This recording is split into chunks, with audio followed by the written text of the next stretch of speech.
Sir Mokshagna Balayya Babu కొడుకు ఇతను ఇప్పుడు డెబ్యూ చేయబోతున్నారు. మనం ఇంతకు ముందు మాట్లాడుకున్నాం ప్రశాంత్ వర్మ డైరెక్షన్లో. అయితే దీనికి సంబంధించి బర్త్డే సందర్భంగా అంటే మోక్షజ్ఞ బర్త్డే సందర్భంగా జూనియర్ ఎన్టీఆర్ ఒక ట్వీట్ పెట్టారు. తాతగారి ప్రతిష్టని నువ్వు నిలబెట్టాలి అని చెప్పేసి ఒక అంటే బ్లెస్సింగ్స్ ఇస్తూ చెప్పారు. దీని గురించి మీరు ఏమంటారు సార్? అంటే నిజంగా నిలబెడతారంటారా? నిలబడతాడు లేదనేది తర్వాత నెక్స్ట్ ఫేజ్ అది. ఓకే, ఒక విధంగా మరి ఎంతమంది నిలబెట్టారు అనేది మనం క్వశ్చన్ చేసుకుంటే ఒక ఇద్దరు ముగ్గురు కనబడతారు మనకి. వాడు బాలకృష్ణ కంటి తూపుతోటి అవి చేసి నిలబడిపోయాడు. తర్వాత ఇప్పుడు వచ్చి జూనియర్ ఎన్టీఆర్కి ముందు అతనికి మంచి స్టార్టింగే వచ్చినాయి. రాఘవేంద్ర గారి డైరెక్షన్లను రాజమౌళి చేయడం, రామోజీరావు గారి సినిమా తీయడం అనేది కూడా ప్లస్ అయింది. అప్పుడు అతని రెమ్యునరేషన్ 50,000 ఎంతో. మా ఇంట్లో కాకినాడలో కూర్చుని ఇతనికి ఆది సినిమాకి 99,000 అడ్వాన్స్ పంపాడు. ఎవరికి? జూనియర్ ఎన్టీఆర్కి. నా గెస్ట్ హౌస్లో కూర్చుని కాకినాడలో ఎవరు? చందన రమేష్. చందన ఉంటుంది, చందన బ్రదర్స్. అందులో ఆఖరోడు రమేష్. నా గెస్ట్ హౌస్కి వచ్చి కూర్చుంటా కాకినాడలో. సో 99,000 పంపిస్తున్నావు ఏంటంటే అదే బెల్లంకొండ సురేష్కి పంపిస్తున్నాడు. అదేందా అంటే ఆది సినిమాకి అది అదేందా. తర్వాత ఎలాగలపడ్డారో చంద్ర రమేష్ అది వాళ్ళకి తెలుసు. కానీ బట్ అప్పటికి అతనికి స్టార్టింగ్లో బిగినింగ్ పెద్దోళ్ళు ఇక రామోజీరావు గారు సంస్థ తీస్తారంటే వీళ్ళు వారం లేని వాళ్ళు ఉన్నా కూడా ఎన్టీ రామారావు ఫ్యామిలీ వాళ్ళందరూ కూడా ఇతను చూసి వారం లేకపోయేవారు. ఇతను ఏదో వాళ్ళ నుంచి సెపరేట్ కింద అనమాట. నాట్ కరెక్ట్ అది. అందుకనే దేవుడు కర్మ ఎలా చూపించింది. బాలకృష్ణ కంటే 2-3 రెట్లు ఎక్కువ రెమ్యునరేషన్ తీసుకుని డెవులకి వెళ్ళిపోయాడు. చిన్న జీప్ వేసుకుని తిరిగివారు గ్యాంగ్ అంతా, తోటి గ్యాంగ్. వాళ్ళకి మన ఎవరో జూనియర్ ఎన్టీఆర్ అతను డెబ్యూ చేసిన టైంలో నేను నిర్మలా ఇంటికి వెళ్తే అది కోసం మాకు ఆఫీస్కి అది కావాలండి. అప్పుడు ఈలోగా అతను తిరుగుతున్నాడు మనోడు జీప్ వేసుకుని, ఓపెన్ జీప్, ఇద్దరు ముగ్గురు ఫ్రెండ్స్ వేసుకుని. సో ఇవన్నీ ఎందుకు రిమైండ్ చేశారంటే వాళ్ళు చూసినప్పుడు వాళ్ళు అర్థం అవుతుందని చెప్పేసి. సో ఈ రోజున అతను బర్త్డే మన 6th అన్నారు కాబట్టి మనం కూడా belated happy birthday wishes to Mokshagna. We wish him and I wish him all the best in his life and he also looks good అని పోయిన వీడియోలో చెప్పాం. ఇక దానికి అప్పుడప్పుడు బాలకృష్ణ అన్న దానికి సంబంధం పెట్టకండి చూసేవాళ్ళు. అదే ఇదే. నాలో కూడా గుడ్ ఉంటుంది, బ్యాడ్ ఉంటుంది, ఇది ఉంటుంది. అంచేత అందరికీ ఉంటుంది, ప్రతి మనిషికి ఉంటుంది, ఒక దేవుడు తప్ప. సంచేత అవి మాట్లాడుతున్నప్పుడేమో చాలా బాగా మాట్లాడాడు, ఇలా మాట్లాడినప్పుడు ఇంకేమైనా కొంచెం పరుషంగా మాట్లాడుతున్నాం. సొసైటీలో ఉన్నప్పుడు ఏదో వాగితే 10 ఏది పడితే అది వాగితే డెఫినెట్గా మా డన్ను అంటారు. సో అంచేత అది పక్కన పెట్టండి. సో ఈ విషయం ఈ సందర్భంలో అవన్నీ ఎందుకు కానీ ఈ లుక్స్ వెరీ హ్యాండ్సమ్, బాగున్నాడు. కొంచెం సీరియస్గా ఉన్నట్టుగా అనిపించింది నాకు. నేను చాలా 2-3 స్టిల్స్లో ఆ నవ్వు మోకం కింద కాకుండా యంగ్ మ్యాన్ ఆ టైప్లో అవుతాడేమో ఒకేలా, ఒకప్పుడు చిరంజీవి లాగా. అర్థమైందా? సో యాంగ్రీ ఎలా ఉన్నా కుర్రోడు కాబట్టి ఈ లుక్స్ నవ్వు మోకం కాదు అవుతుంది. కొంచెం నవ్వాలి కొంచెం. జనాలు అమ్మాయిలు ఎక్కడ పడతారు? నవ్వులో పడతారు కదా.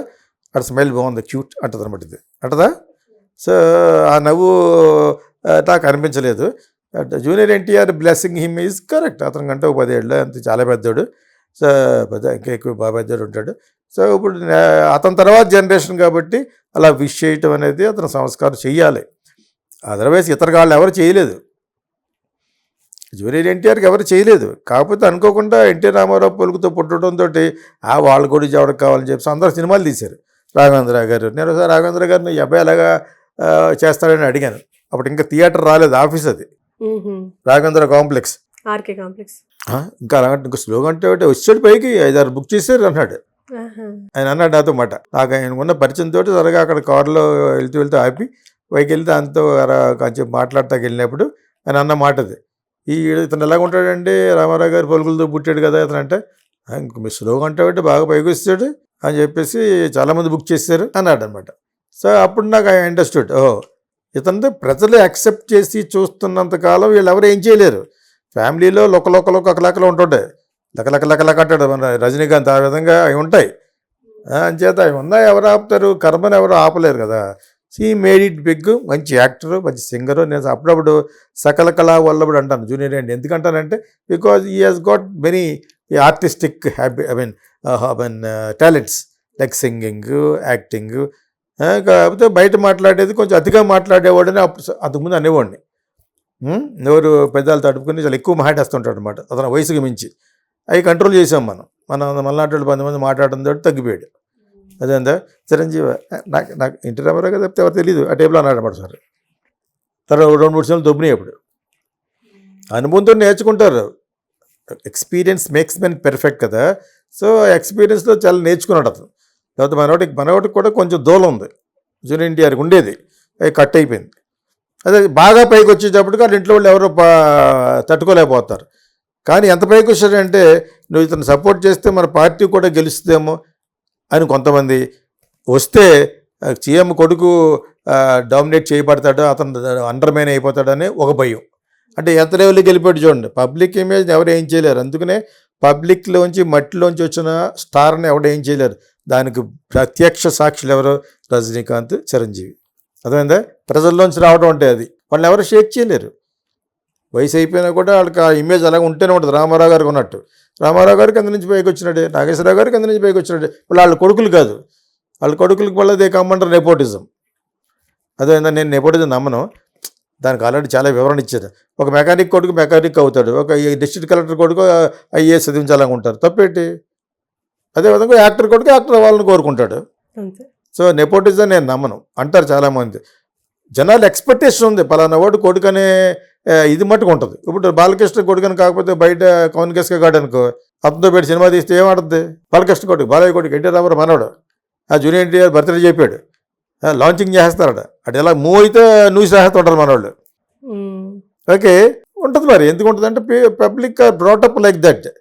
ఇదే కొత్తోడిని పెట్టి ఆడెవడ శరణాభవన్ స్టోరోడు, ఆడు కొత్తోడు అయినా కూడా శరణాభవన్కి ఎంత పేరున్నా కూడా సినిమా బాగానే తీసుంటారు. అది అటర్ డ్రాప్ ఎందుకు అయిపోయింది? బాలకృష్ణ గట్ట 100 రెట్లు డబ్బున్నవాడు శరవణ స్టోర్స్. అర్థమైందా? సో అటు పెద్ద అంధకారంగా కూడా లేడు. అర్థమైనప్పుడు సో అలాంటి చాలా చాలా ఎగ్జాంపుల్ చెప్పొచ్చు. స్టార్డమ్ అనే దానికి వాళ్ళ అబ్బాయిలకు ఉన్న ఇది డెఫినెట్గా ఉంటుంది. మోక్షజన్ కంటే ఇది గొప్ప అందగాడు లేరని కదా అక్కడ. బాలకృష్ణ కొడుకు ఎన్టీ రామారావు మనవడు. ఇప్పటివరకు ఎన్టీ రామారావు మనవడు అంటే ఎవరు? జూనియర్ ఎన్టీఆర్ కింద లెక్క. అతనికి పోటీ ఇది. పోటీ ఏముంది? అతను కొంతకాలం నిజంగా మంచి యాక్టర్గా అవ్వగలడు. వాళ్ళ ఫాదర్ లాగే అంతంత మాత్రమే అయితే. బాలకృష్ణ అంతంత మాత్రం ఎందుకన్నామంటే ఓకే, బికాజ్ అతను చేసిన సినిమాల్లో బాగా ఆడిన జయమూవయ్య, బాలయ్య మూమెంట్ ఎందుకు వచ్చింది? ఆ టైప్ ఆఫ్ ఫక్త్ కమర్షియల్ సినిమాలు చేశాడు కాబట్టి. మంచి సినిమా చేయాలని ట్రై చేసిన విశ్వనాథ్ గారి సినిమా అటర్ ఫ్లాప్. అదే దానికని నేను పనిచేశాను, జర్నీ జన్మభూమి అని. ఆయన చేత ఆయనకి రకరకాలు ఉంటాయి. అది వేరే వాళ్ళ కథలకు పేర్లు పెడతా ఉంటాడు బాలకృష్ణ. అలా పెట్టడం వల్ల నాకు కింద నుంచి ఖాళీ నేను అతని గురించి యాక్చువల్స్ మాడుతూ ఉంటాను. అర్థమైనప్పుడు I a very great story teller. నువ్వు అనుకున్నట్టు కాదని నిరూపించాను నేను. దాని తర్వాత డైరెక్ట్ చేసినే కోకిల నేనే. So what ever it is, అతను అంత మంచి డైరెక్టర్, అంత మంచి యాక్టర్ అవ్వాలని కోరుకుంటాం, అంత మంచి స్టార్ అవ్వాలని కోరుకుంటాం. కాకపోతే నవ్వుమోకం లేదు, కొంచెం యాంగ్రీగా ఉన్నాడు యాక్చువల్గా. యాంగ్రీగా ఆ ఫేస్లో చూసావు కదా, ఒక స్టిల్లో కూడా చిరునవ్వు లేదు. బట్ అమ్మాయి లైక్స్ ఆల్వేస్ నవ్వు. If you wanted to become an heart throb for girls, your smile should be very good. Smile has to be cultivated. నవ్వటం నేర్చుకోవాలి, నవ్వు ముఖంతో ఉండాలని నేను అనుకుంటాను యాక్చువల్గా. So anyway, this is what మనం కూడా we wish him best of luck on the day of his belated birthday wishes కూడా చెప్పాం కాబట్టి we wish him once again all the best. Okay sir, thank you.